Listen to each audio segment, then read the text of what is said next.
আজকে আমি এই মুহূর্তে এসেছি একটা ছোট্ট সুন্দর শিল্পী, শিশু শিল্পী উর্মিলা বর্মনের বাড়িতে। আমি একটা পোস্ট দিয়েছিলাম 23শে জানুয়ারির আগে, নেতাজির উপর একটা ছোটদের উপযোগী সহজ সরল গান।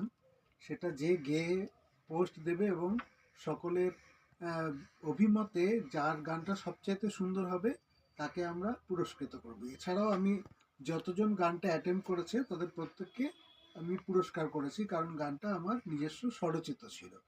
সেই মুহূর্তে যে যার পাশে দাঁড়িয়ে আছি, দর্শকের বিচারে ও সবচেয়ে সুন্দর গান করেছে।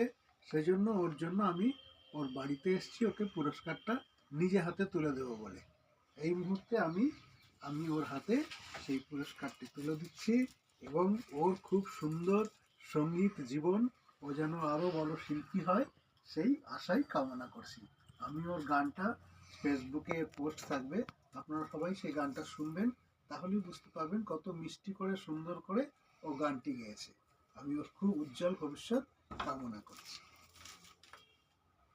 খুব ভালো থাকো, মন দিয়ে গান করো। হ্যাঁ, ঠিক।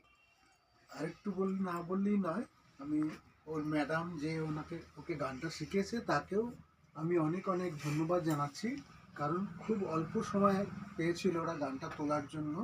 সেই অল্প সময়ের মধ্যে এত নিখুঁত করে ওকে গানটি তুলে দেওয়ার জন্য দিদিমণির অনেক অবদান আছে আমি বুঝতে পেরেছি।